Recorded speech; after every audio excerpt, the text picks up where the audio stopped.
Hello, my name is Colleen Getty, and I'm with the Room to Write. Today we are filming another episode of the Journey of a Story, and we are talking to Christine Ricci-McNamee, who has two lovely books out, Logan and the Lost Luggage, and her latest, Luella and the Librarian. Welcome, Christine. Hello, Colleen. It's nice to be here. Nice to have you.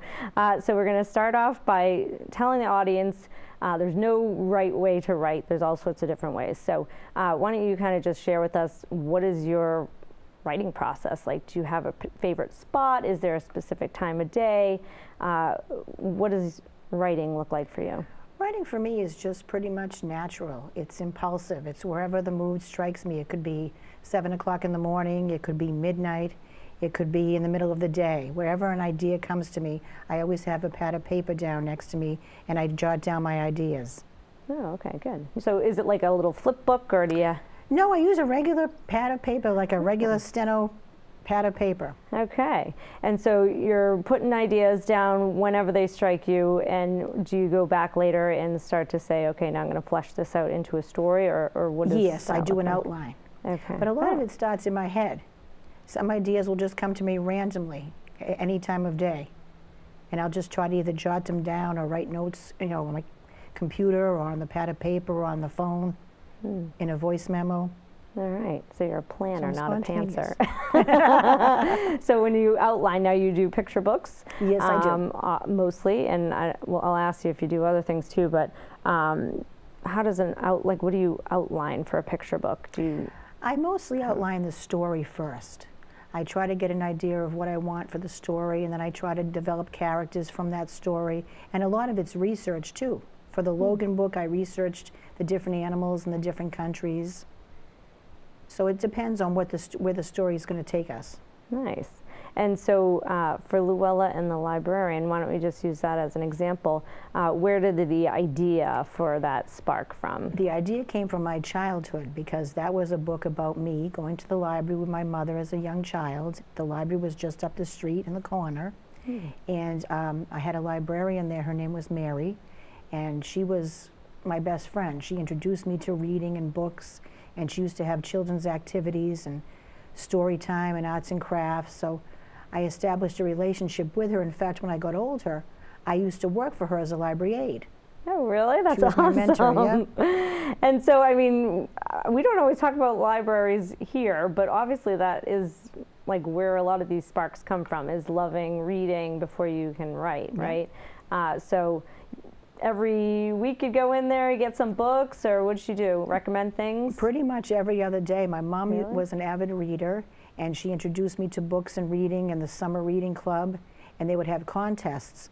And every year, for the most books read, you would get a prize. And one year, I think I read 60 books one summer. Oh, my Lord. So I won a few contests there. I always loved books and reading. As an only child, I was, you know, imaginative. I had to, you know, amuse myself quite often by myself sometimes.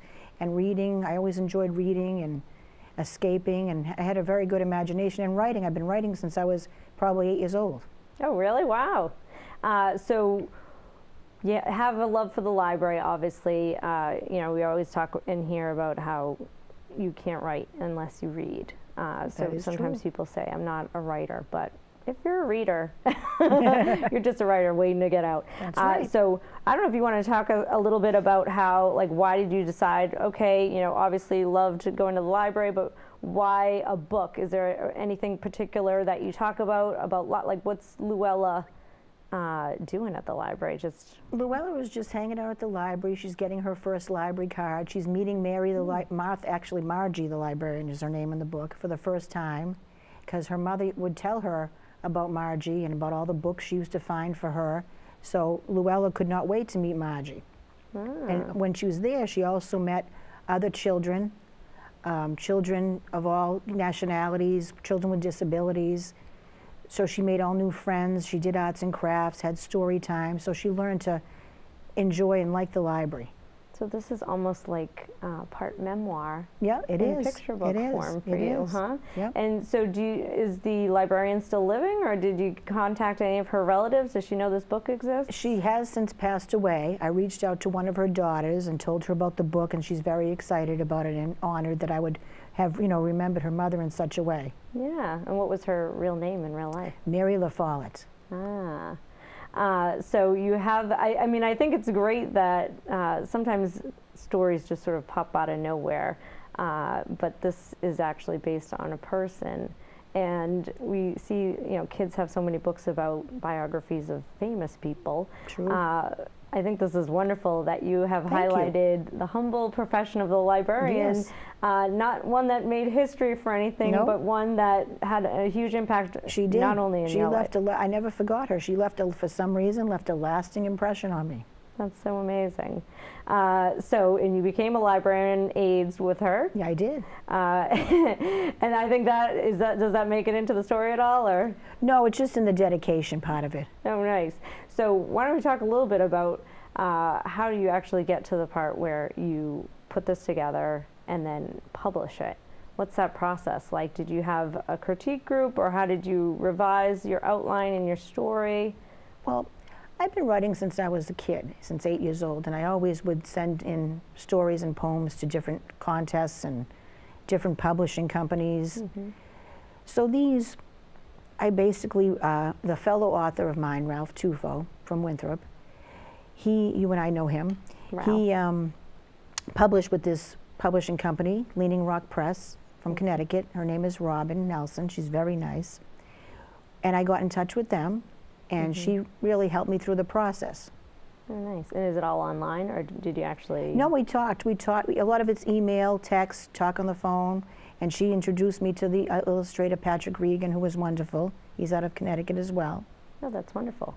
Yeah, because it sounds like this publisher is almost the middle ground between, you have your traditionally published publications, which is completely in-house. Correct, yes. And you have to kind of have an agent and all this, and then you have your publishing houses that are sort of just very remote, everything's online and disconnected, and now you have Leaning Rock Press, yes, which feels like it's sort of a nice happy medium. I know a lot of people are curious about how to self-publish and where to do it. What was your experience, and what was the process for that? Really a wonderful experience. I just emailed her my manuscript, and she would help me edit it, and I would edit it with her if we didn't like punctuation or character development, or if we had to change a name or anything here and there, or if we had to embellish more of the story.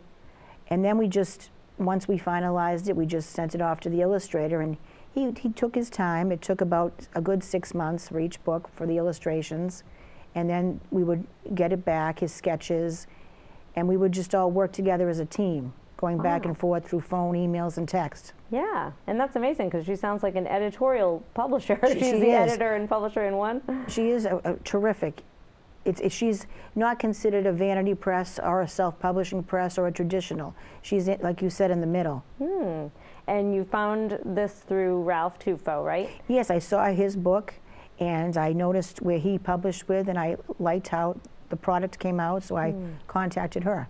And does she do all sorts of books, or is it just picture books? No, she does. She does nonfiction, she does poetry, I think she does cooking, any kind of book you want to publish, she does. She's actually growing rapidly now. Oh, wow. So you got your book in hand, and something I think is your superpower, because I've had a little experience with your superpowers, is the ability to get your book to the readers. I mean, that's the whole point of writing, right? That's right, you don't want to just be in a vacuum. You want to actually share what you're writing. That's right. So maybe talk, I know that this is, I won't say a problem, but a challenge for a lot of authors, no matter how they're published, that there's, the excitement of getting your book, and now there's the real business, really, of getting it out there. You want to talk about some of real nitty-gritty, down to the studs of how some of the things you've done and ideas you've had for marketing and getting your book into hands? Well, as you said, it is a business, and it could be a full-time job if you let it. It does take a lot of time. It's basically grassroots. I had printed out postcards of the covers with descriptions on the back, and I would leave postcards everywhere. Oh, wow. In different neighborhoods, on coffee shops, hardware stores, fish restaurants, wherever they would want me to, cleaners, and I would leave cards and postcards, and that's how I promote myself. Describe, what does a postcard look like? And 5x7 card with a picture of the book on the front and a little description of the back and where you can purchase it, with my Instagram contact and with Amazon, because it's on Amazon as well. Okay. Then I go to, I go to local bookshops and ask them if they would like to carry my book. Gift shops. So how do you do that? I would call, or I would actually go in with a postcard or with the book physically. Okay. And say, do you speak to the owner or just the bookseller who's working? Or I always have to ask for the children's book buyer. And some people will call you back, some people won't. You can't get discouraged. Some people are, say yes, some people don't. But it's just trial and error. Right.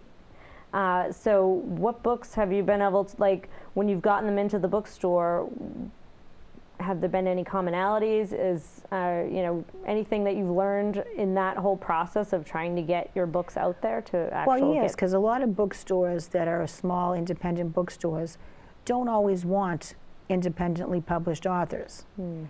They tend to go with the traditional publishers for some reason. But there are a few who will take a chance on you and, want your book. And I think a lot of that it's because it's on Amazon as well. But I'm in Logan, for example, is in Logan Airport in Terminals B and C, and it's doing well there. Which is so fun. Yep, the Ink by Hudson, it does very well there. And it's also at little gift shops and other bookshops in the area. So how were you able to do that? Like, for the Logan Airport, I mean, how do you make that connection? I just reached out to somebody in the business office at Logan Airport, and he got in touch with the people, their vendors. And they liked the idea because it was about Logan Airport, and I was a local author, so they decided to spotlight me. Wow, that's great. And they may have me in for a signing, hopefully in the future. Okay, awesome. And so, and what other signings? I know you did one sort of a collaboration with Ralph. Yes, we did that in Winthrop, yep. And that's a great idea, is going in with another author to kind of join forces? Yes, it is. It's a good idea because you both can work off each other and help each other. And even on Instagram, a lot of other authors will follow me and I'll follow them, and they'll blog about you and you blog about them, and then you all make different friends and followers. Now, describe a little bit about Instagram, only because, I mean, there's all sorts of social media out there, but I know that I've spoken to writers in the past that have said, well, Instagram's about pictures, and I'm a writer, so how do writers what do you do on Instagram? Well, I'm learning. With Logan, I think I just started Instagram beginning of April, so I'm a fairly new account. But you basically have to post pictures of your books, pictures of the inside of the book, and then maybe a few times pictures personally about you and your life and what you do. And sometimes you do reels and stories. All right. If you have events, you promote them on Instagram. Okay. And is Instagram your main way that you promote online? Yes, just Instagram. Do you have a website or anything else? Not yet. I'm thinking of doing that, but not yet. Just right now, it's just Instagram and word of mouth. Right, and I feel like the word of mouth is something that in this online world we're living in, people sort of take for granted. But that's true. how have you, maybe share a little bit about how the real small relationships or seemingly small relationships can have a big impact? Well, they do, because I was in, when I first published Logan, I was in the North End newspaper, the Post-Gazette. I had a little article written about me. East Boston, I was in the East Boston Times, the Winthrop Transcript. So having those articles in the local newspapers helped get the word out there about my book as well. And how'd you get those in there? Just people, I've met people through other people, and they've just asked me, can I write a story about you? I'm like, fine. Nice. So it's people, most people are very nice, and they've been very helpful. Right. It's a lot of networking. You have to network a lot. And it's a lot of nitty-gritty, get yourself out there, ground, face-to-face work. A lot of telephone calls. Okay. Any other particular ways, if you're thinking of you before you started and you now, anything you'd tell yourself back before you started, like don't bother with this, it's a waste of time, or not always, but mostly it's been a waste of time, or really try to concentrate on any particular type of marketing or connections? That's hard to say, because years ago, years and years ago, there was no social media like there is today. It was a lot of grunt work and phone calls and letters. You would get a lot of rejection letters. You just can't be discouraged. I would just tell my, modern self, older self now, you have to be outgoing, and you have to get yourself out there. And when I was younger, I was very shy, so I wasn't as outgoing. Right. I was sort of a bookworm, as you could see by Luella. Right. And speaking of libraries, I know is Luella out actually yet, like physically? Yes, Luella just came out this week on Tuesday, yesterday actually, November 1st. Well, congratulations. Thank you. So any plans to try to get it into libraries? I am. I've been in touch with the Winthrop and East Boston libraries, so I'm waiting to hear back from them, try to get them interested in a signing. I'm sure it will be in East Boston, because that's where it takes place. Okay. And what's the East Boston Library? Is it just the Public Library of Boston? Yes, or? one of the Boston Public Library branches. Okay. And for Logan, did you have like I know a lot of authors will have sort of a release party or whatever. Are you planning that? And would you be planning it in conjunction with the library where the story was inspired? Or? No, I'm not really planning on doing that. Just more or less trying to set up some book signings around holiday seasons. Whoever really, sometimes I get invited and people approach me. Sometimes I have to approach different bookstores and gift shops. I just did a signing at a gift shop in Swampscott a couple of weeks ago. Okay. And so for people that have never done a signing, that have a book, and they're almost maybe nervous or curious about what goes into setting up a signing, what, maybe if you've done a few of them, maybe you have some good advice in terms of like the actual physical setup of how to do it at the store or whatever. You want to walk us through sort of the 101, book signing 101 for authors who would like to do that? Or yes, basically it's pretty easy. You just bring about, 10, 15 books. You bring a little easel, of course a good pen to sign. Find yourself a good spot. Usually the bookstore or the gift shop will tell you where to go. I usually bring, for Logan, I usually bring a picture of my dog who had passed away, the original and real Logan, to show the children. And then it's just all about having fun and meeting people. People will ask you about you and the book, and they'll ask you to sign the book for, their granddaughter or daughter, niece, nephew. Any particular times of day that you'd recommend people have their signings? Usually in the mornings. Oh, really? Are the best time. Yes.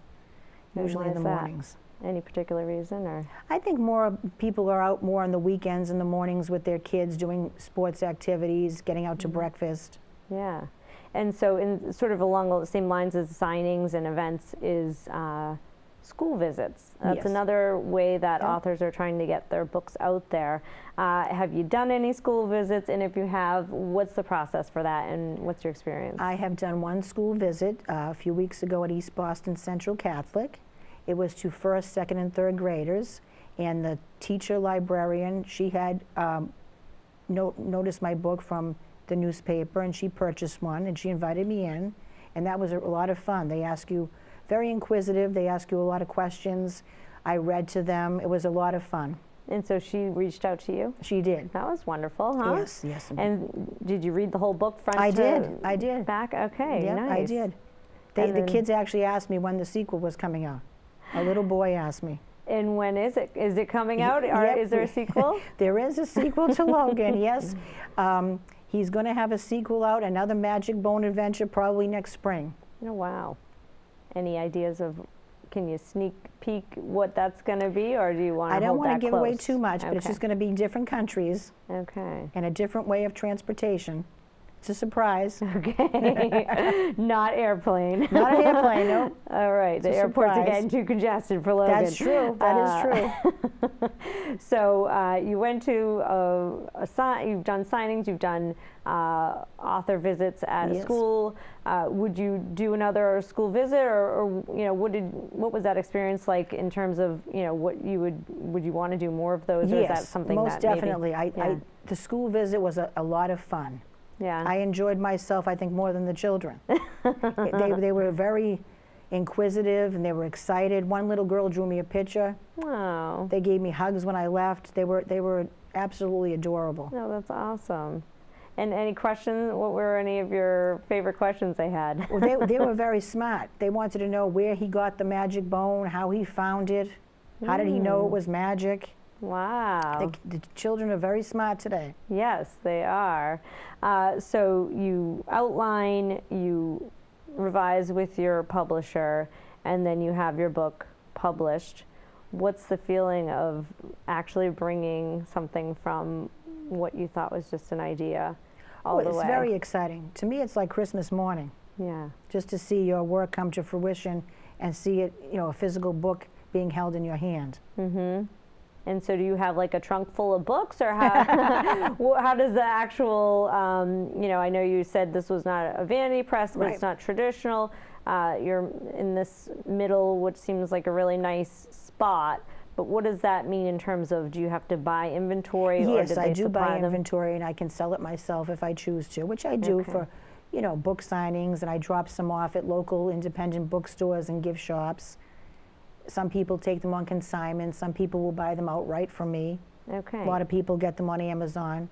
And what's consignment? You want to explain that a little? Yes, consignment is when a local bookstore will take your books in. They don't really want to sell them themselves and buy them from you and pay you right on the spot. Mm-hmm. You get 70% and they will get 30%.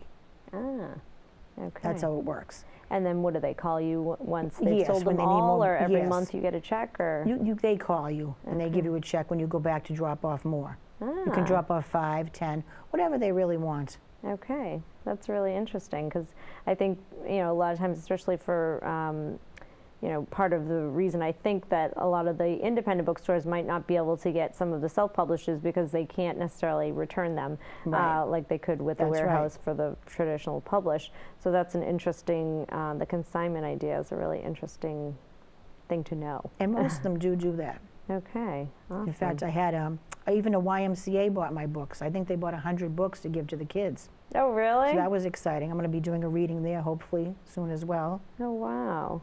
And so what's next? So are you always writing stories? I mean, it sounds like you already have another Logan book queued up. Luella's coming out, or just came out this week. Well, this was 7 months in between. So this is a good 7, 8 months in between, which Luella's a different story. But I need to give Logan some time. So the new Logan will come out a year's time span between the 2 books. Okay. And so are these stories that you pulled from like years ago, or are these coming and the turnaround is, what's the turnaround, do you think, from when Logan first was a sparkle in your eye until when you've published? Well, that was an older story that I just had sitting there, and I took it out and revised it, and so wasn't Luella. I just decided to have them published into their own individual picture books. I thought they should be from just a regular story. I could envision in my mind them as a picture book and how I wanted it. Even with Logan, I knew how I wanted the cover to be. This book, not so much. I had some ideas of what I wanted. But Logan, I knew what I wanted specifically for the cover and how everything should look. So, and how did that working relationship go with your illustrator, Patrick Regan? Wonderful. Did you tell him that, or did he? Yes, no. I told him that. I sent him pictures of the control tower of Logan and of my dog Logan, and he was on his own with most of the countries. I told him what the countries were and a little bit about what my vision was, and he brought that to life.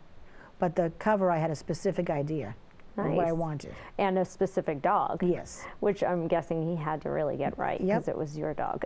Yep, he did. And the dog in the new, or is there a new dog in the new Logan with Logan, or is it just Logan on his own again? Nope, Logan's going to have his little brother Winston with him this time. And Winston's not going to believe that there is a magic bone.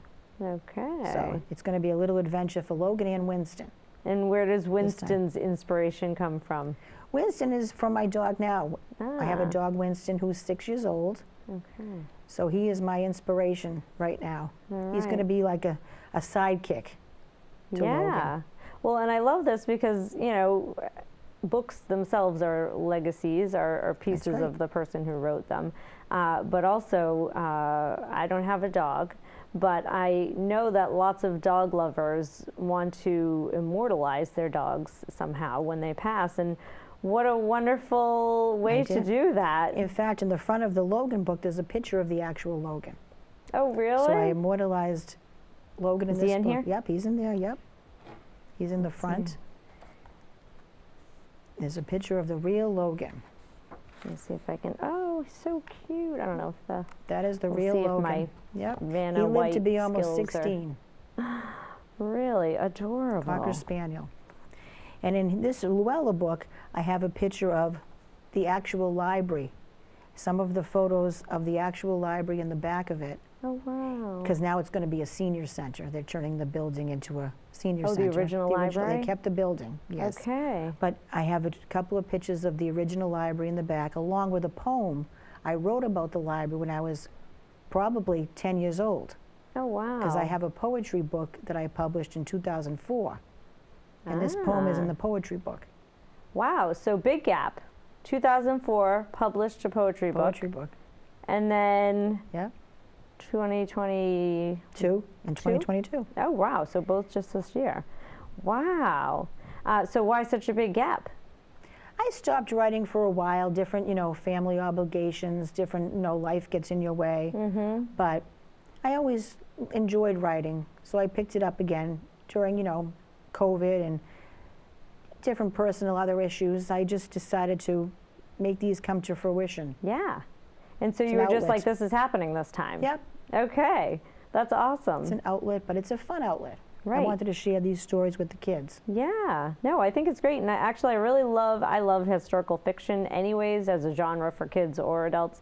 But I love that this sort of toes that line, right? I mean, you're not necessarily giving the history of Logan, no. But it's your history is a little in there, and so I think sometimes when we think of historical fiction, we think it has to be about the actual topic you're writing about, but this is, and we all know, truth is stranger to fiction. There's always some truth in all the fiction, but this is I love how you wove your own life experiences and people from your life, or dogs. I did. Which are like people, into your books. I think that's something I've never seen before. Logan will teach the kids geography. I didn't set out to have it be that way, but it does. It teaches children to get along with other nationalities and people from other countries and all work together for a common goal, which is to find the lost luggage. That's awesome. So it teaches them geography. Right. And not that luggage ever gets lost. No, of course not. No, of course not. Never happens, Colleen. And encouraging them to go to the library. That is the source of traveling, right? Through books. And everybody in the Luella book was a real person. I changed the names, but really? They were all real. Even the dog, there was a real dog. Oh, wow. The dog's name was Twiggy. Oh, wow. Yep. That was the only one that was actually a real name that I kept, but everybody else was... The names would change, but they were real people. Oh, that's awesome. Well, congratulations. We're running out of time, but I do like to sort of end with asking the author, which is you, any, advice or parting wisdom that you'd like to give to people who are watching and saying, well, she did that, but I can't do that, or or they're not making writing a priority in their life. What's something you could inspire them with? Just really to never stop writing. When I was younger, I wrote an essay. They asked me to write about my goal in life, and I was probably Luella's age, 8 years old, and I said my goal in life was to become a successful writer like Judy Blume or Mary Higgins Clark, and that is exactly what I wrote. So I wanted to do this from the time I was a child. And life takes you in different directions, and sometimes you can't always follow your dream, but anytime you can find to write or do what inspires you or motivates you, or any dreams you have, they can come true. You just have to put your mind to it. Right. I love that. Have a goal. And I want to think you can say, and sometimes you can't follow your dream right away. That's right. No, that's true. Right? You had your 2004 publication, then that's right. Now here you are, where it all began, writing books for kids, and I love that. So thank you so much, Christine. Thank you, Colleen. And we wish you all the success with your books with the readings and signings. And if anybody would like to sit where Christine's sitting and talk about your writing story and all the nitty-gritty behind it, please contact me at colleen@theroomtowrite.org or email me wherever. Thank you. Thank you.